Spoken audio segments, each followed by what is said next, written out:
Hello.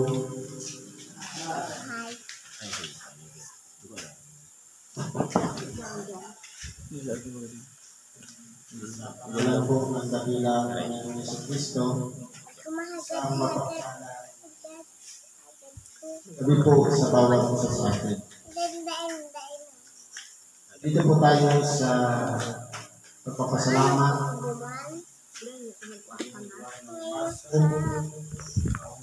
Dito tayo sa Tito sa Lubong. Meron po tayong mga sitas na nagkaloob upang halakayin at bigyan ng buhay.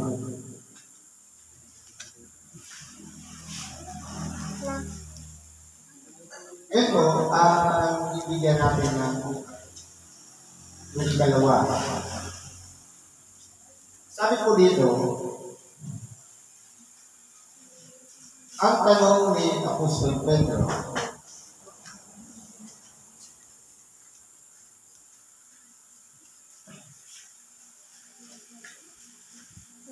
nang magkagayoy lumapit si Pedro, sinabi sa kanya, Panginoon, mga makailang magkakasala ang aking kapatid laban sa akin at sa aking patatawarin hanggang sa makapito. Sinabi sa kanya ni Jesus, hindi ko sinasabi sa iyo hanggang sa makapito, kundi hanggang sa makapitong ito. Dito po, dahil nga naghahanap si Simon Pedro,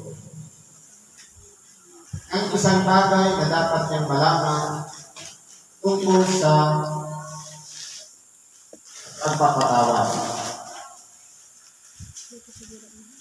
Kailangan ba hanggang sa 7 ulit lang na gumawa ng kasalanan at tayo'y magpapatawad? Ang sagot ng ating dakilang Panginoon, hindi lang sa makapito, kundi sa makapitong ito. In English, 70 times 7. Pag kinumpir natin yan, 490. Na ulit natin patatawarin ang sino mang magkasala sa atin. Ito, nagbigay ng halimbawa natin dakilang Panginoon sa pamamagitan ng talinghaga. Isang hari, at mayroong alipin na may utang sa kanya, at siya'y pinatawad sa kanyang mga kasalanan. At yung alipin naman, meron siyang kapwa alipin na may utang din sa kanya. Pero, hindi niya po sinunod kung paano pagpapatawad at ipinagkaloob sa kanya ng kanyang Panginoon o hari. Ngayon, kung aralin po natin, ito po ay relasyon. Na kung paano tayong mga tao na nakikipag-isa sa Diyos sa pamamagitan ng mula sa ating maruming kalagayan na tayo ay isang makasalanan. Humingi tayo ng habag o awa na tayo'y patawarin. Wala pong kondisyon ng Diyos, kundi ang patawarin tayo sa ating mga kasalanan. Paano po nagpapatawad ang Diyos? Paano niya binibigyan tayo ng pagkakataon na maging malinis ang ating pagkatao sa harapan niya? Eh, may babasahin ako dito. Sabi sa Hebreo, ang kapitulo ay 8, versikulo 12.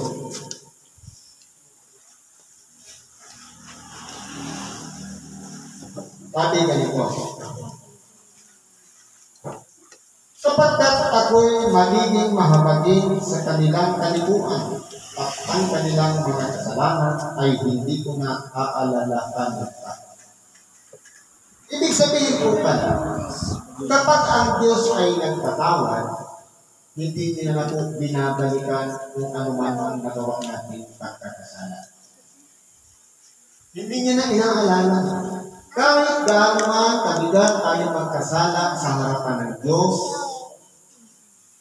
wala siyang kondisyon, kundi ang patawarin tayo dahil tayo nagmamakaawa ng hihingi ng tawad, ipagtatalog sa atin ang pagmamatawad. Pero, sa oras na pinatawad tayo ng Diyos, hindi niya na babalikan o isusumbat sa atin kung tayo man ay naging marumi sa Kanya, kung tayo man ay naging makasalanan sa Kanyang harapan. Ganun po ang Diyos magpatawad. Pero po dito, sa relasyon naman ng alipin sa kapwa alipin, ito po ay nahihirapan ang tao na magpatawad din sa kanyang kapwa-tao. Kaya kung titingnan po natin dito, yung kapwa alipin na may utang sa kanya, ipinabilan po niya. Kasi po, yan po yung pamantayan ng tao. Ang tao po kasi nagtatanim ng sama ng loob. Nagtatanim ng galit, ng puot sa kanyang kapwa. Kaya kahit yung maliit na bagay na magpapatawad, hindi po maipagkaloob dahil nga ang tao po ay, kumbaga, maiksi ang pag-iisip. Hindi niya maunawaan kung paano ang Diyos nagpatawad na hindi na inalala ang lahat ng mga kasalanan natin. Hindi po natin nasusunod yung pamantayang ginawa ng Diyos. Sasabihin natin, sapagkat ako'y tao lamang. Totoo po, meron tayong damdamin. Meron tayong puso.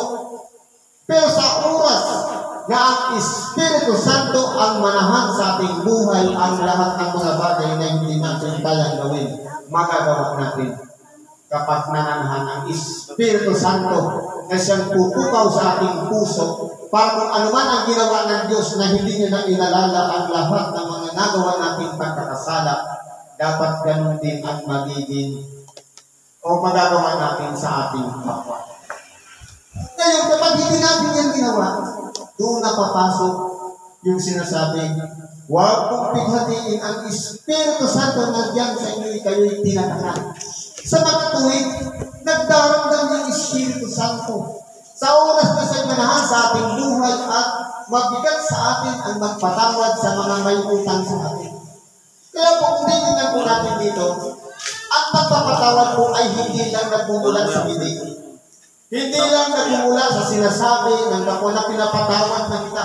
Kundi, sa oras na patawarin tayo ng Diyos, ang pamantayan niya, hindi niya na ibabalik pa.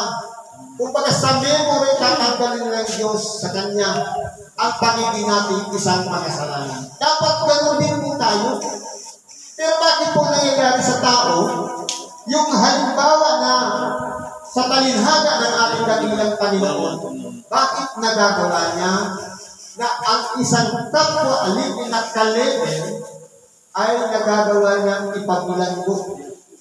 Nagtatanim ng sama ng loob. Nagtatanim ng galit o puot sa kanyang kapatid.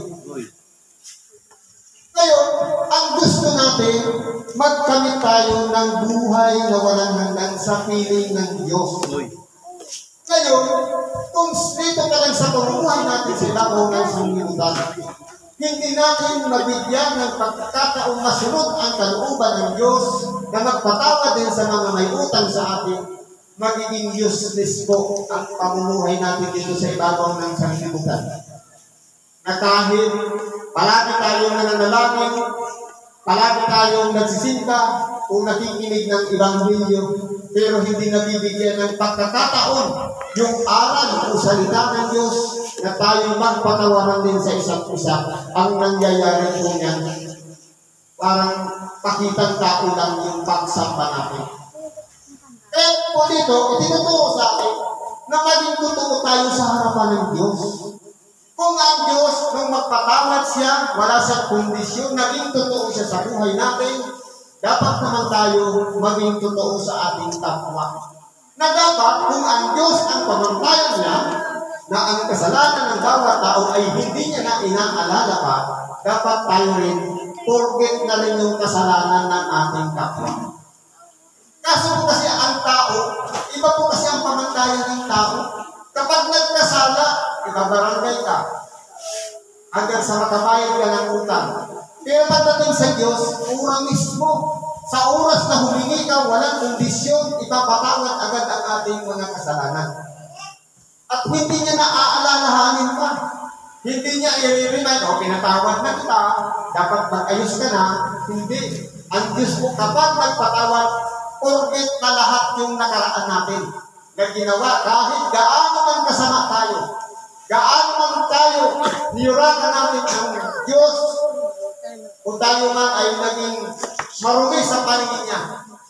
Sa oras na pinatawad tayo, nagiging malinis na tayo sa paningin niya. Dapat gano'n din tayo, i-apply natin sa ating pagkatao na ang pagpapatawad ay hindi lamang mula sa bibig, hindi lamang mula sa salita, kundi dapat hindi na rin natin inaalala ang pagkakasala ng ating kapwa.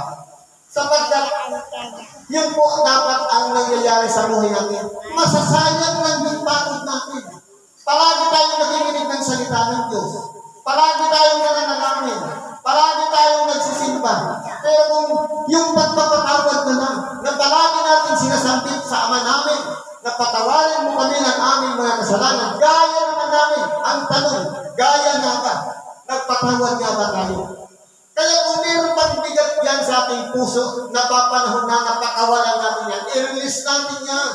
Sapagkat hindi karapat-dapat sa isang lingkod ng Diyos na pinangahanan ng Espiritu Santo na mayroong galit upuot sa kanyang puso. Kaya yan ang nagiging dahilan upang hindi tayo makapasok doon sa tinatawag na buhay na walang hanggan. Kaya panahon na parang nag-reconcile sa bawat isa. Magpatawaran tayo sa bawat isa. Sapagkat ito po ang pinakalayunin ng Diyos.